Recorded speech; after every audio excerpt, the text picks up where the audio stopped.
Well, hello, all of you beautiful people out there in Minecraft land.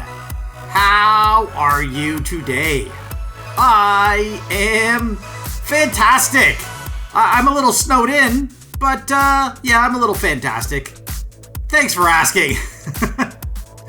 As you can see, I have been snowed. Yes, somebody... names are being withheld to protect the innocent. Somebody came and snowed my base with some snow golems. I happened to stop onto the server yesterday just for like 10 seconds, and I happened to see a bunch of snow golems. But between then and now, the snow golems have all died or been mysteriously removed somehow.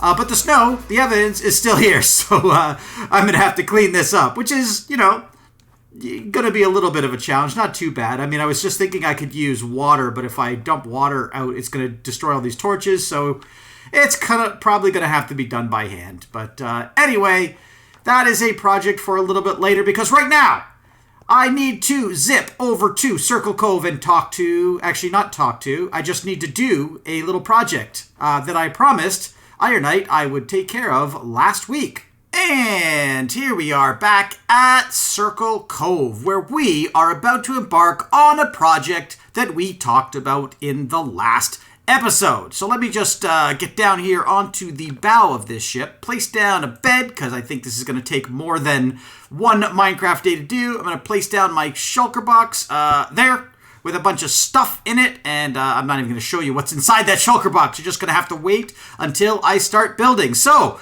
let's do something we haven't done in a few episodes. Let's hit that time lapse.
Of time lapse, and you probably saw that right at the end of the time lapse there I ran out of blocks, and that's because for some reason I completely miscalculated the number of blocks I needed. I think that's because in my original design I didn't include the pillars that hold this thing up, and I just thought, oh well, that'll be like another stack of blocks, I'll just add that and everything will be fine. Guess what?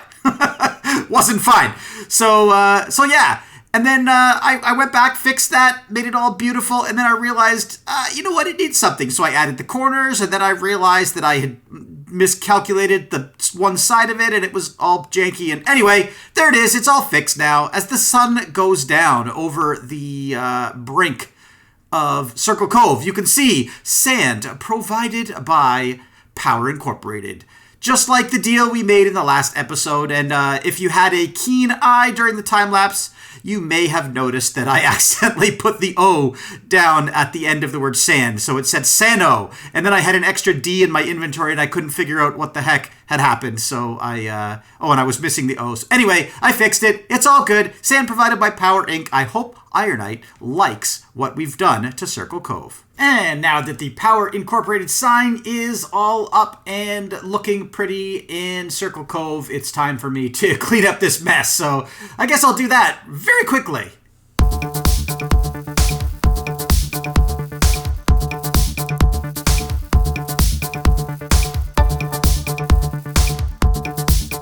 And that is now done. All of the snow has been cleaned up. And if you guys are looking for a great idea for a way to prank your friends, I do not recommend this one. That took, it doesn't look like a lot of area, but that did take about 10 minutes to clean up, and it was a very not enjoyable 10 minutes. So thank you to the person who did this. I know who you are, and I'm coming for you. And yes, that's just going to be the way it is.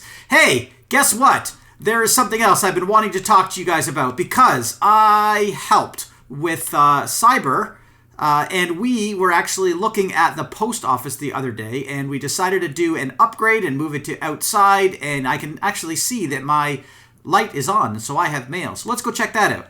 So this, as you know, was our old post office, and this post office is now closed, and we are being instructed to use the new post office.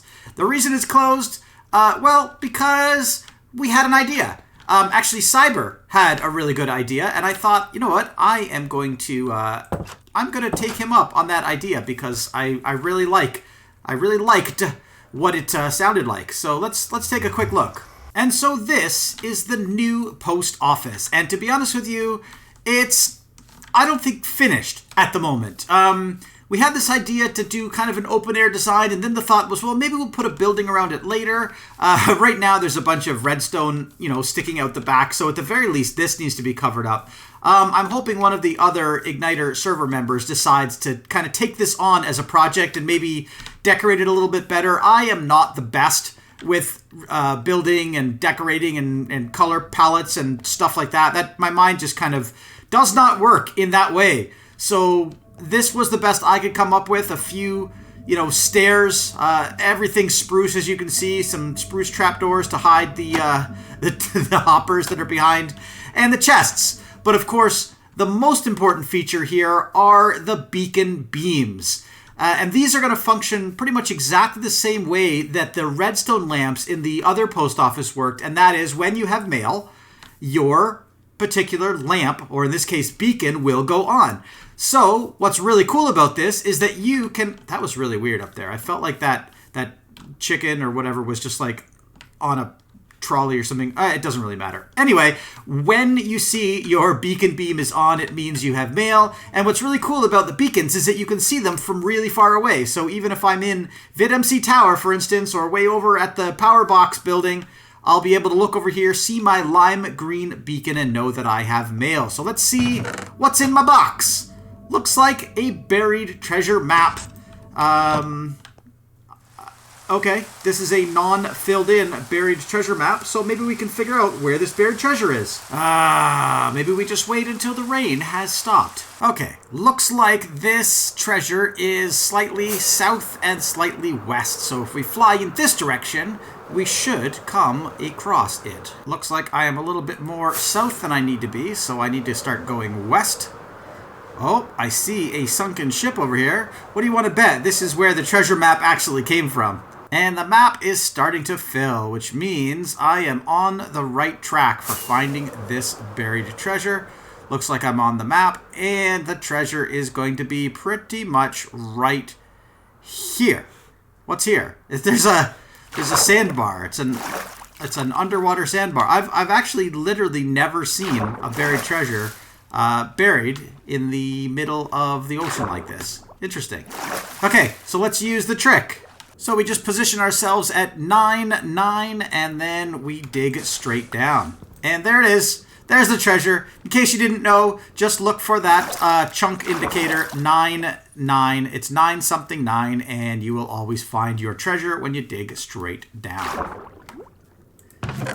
Inside the treasure, we have got a heart of the sea and a bunch of iron. Wow, that's one thing that I could really use on this server. Lots and lots of iron, some cooked cod, leather tunic, some cooked salmon, of course, diamonds. Gotta love the diamonds. Couple water-breathing potions and prismarine crystals.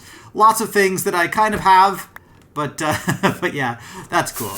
And that is perfect. So maybe I think we should just fly around, fill in this map, so that we have a very consistent and filled-in map, and then we'll figure out something to do with it. Maybe we can put it up in my office or something like that. That's pretty cool. I think I do want to check out this shipwreck as well while I'm here, because why not? Oh, looks like there is some paper and some potatoes and wheat and coal and suspicious stew. And, of course, TNT. Gotta love that. Let's check the other end. Over here. Yes, more iron. And iron ingots. I mean, iron nuggets and gold. And yes, I am so rich. So rich on the server. I love it. And usually there's one more chest, like down here, right? In the cargo hold. Yes, there it is. Some feathers and some extra paper, but no treasure maps. Time to put away our map and head home. Notice, no soliciting. And that's a little better. And now comes my favorite thing, and that is to check out the profits at Power Inc. So let's do that right now. A whole bunch of shulker boxes have been sold, 3 stacks of golden carrots, 2 totems, 6 stacks of iron, a stack of blaze rods, 1 ender chest, some pistons, some observers, some redstone repeaters, and some redstone comparators, and 16 redstone torches for a total of 46 diamonds today. Plus, it looks like we sold an Elytra upgrade box for another 22 diamonds, which puts us over a stack for this week. And we add all of these and all of these, and now we have a full stock of shulker boxes and, of course, a full stock of everything. Because that is how we do things here at Power Incorporated. Hey, guess what? We have a Discord server. Are you interested in chatting with any of the IgnitorSMP members? If you are, come check out our Discord server. The link is in the description down below, and you can join that way. You just have to do a little bit of a verification thing, but after you're in, you get direct access to the server, and you can start chatting right away. There is always somebody from the IgnitorSMP on the Discord server, and it's brand new, so if you sign up today, if you sign up today, you could be the very first person who ever joins the Discord. Anyway, we'll see you there. I don't know if I showed this to you yet or not. Not this. This you have seen. This is the villager, not the villager. Yes, this is the villager breeder. That's exactly what I was trying to say. This is, so I've got some farmers in here doing carrot farming. There's 2 guys over there, and there are 2 guys over here. And they can see some beds down here. And I guess the thing I need to do is actually get down there somehow. How am I going to get down there? Boom. How about like this? Yeah, you know what's going to happen? I know exactly what's going to happen. I'm going to jump off this trapdoor. I'm going to end up over there. And I'm going to break this crops. I don't want to do that. So how do I get out of here without breaking crops? Let's see. Jump. Oh. Okay, well, apparently that worked. I just tried to fire off a rocket and it didn't land, so that stopped me from breaking crops. How come this crop is broken? Is it because I'm too far away from the water source? Yeah, probably. How come these ones aren't broken? Weird. Anyway, where I'm trying to go is over here. Because if I close this trapdoor up, let's see if I can actually close this trapdoor up, and this trapdoor up, well, you can't really see what I'm trying to show you here, so I guess I'm going to have to open these trapdoors and just drop down here. Down here, this is where the baby villagers will drop, and apparently there's been so many baby villagers that these guys have actually been pushed through the walls. They've been pushed right through the glass, and they're on the other side. But the way this setup is designed is that when these baby villagers grow up, their head pokes into this water above, and then they get sort of shuffled up this water stream and end up in here. And I already have a ton. In fact, I have so many over here that if I actually try to climb in there, either my game's going to crash or I'm going to get murdered because there's so many dudes in there. Let's see if I can shove them around. No, I can't. Anyway, there's a whole ton of dudes in there. The whole point is I am, unfortunately, way over my limit. So I need to do something about that. I need to shut off the villager breeder.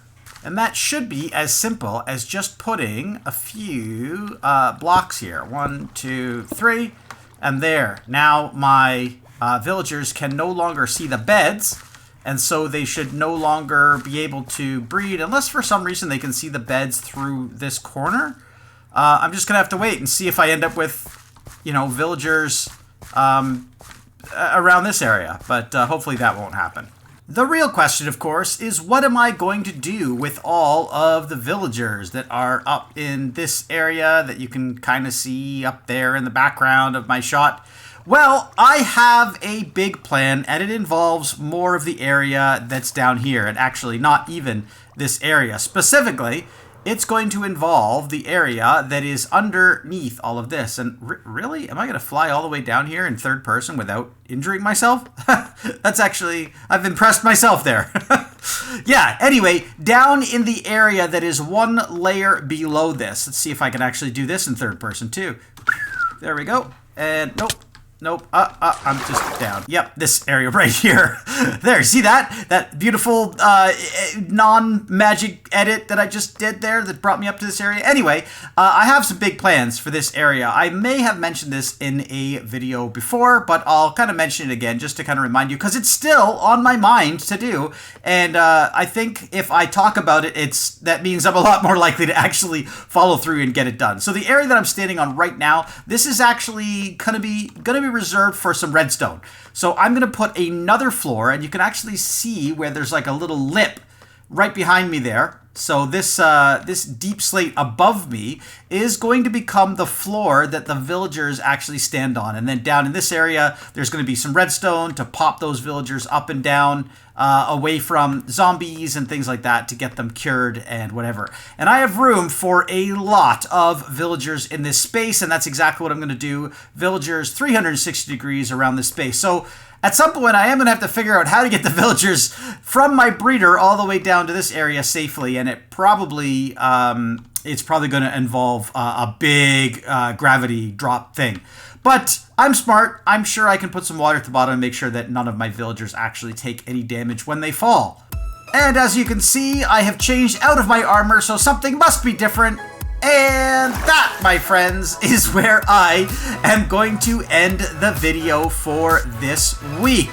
I had a lot of things to do this week in terms of updating the website and updating our new Discord server and all of that. So hopefully you guys have had a chance to see the Discord server. If you haven't, jump on there. Feel free, have a peek, have a look around. Now, one thing, you do have to have an account that is more than 7 days old. That's kind of the verification thing that we put in. So if you've never used Discord before, well, you're gonna have to wait a week before you can actually access the Discord. But create your Discord account today so that you only have to wait a week. If you do have a Discord, then jump on that Discord and try it. The link, as I mentioned before, is in the description down below. So, I hope you guys enjoyed this episode. I had a great amount of fun. Man, I can't even talk anymore. Forget trying to do an intro. So I'm just going to say thanks so much for watching, and I'll see you in the next episode.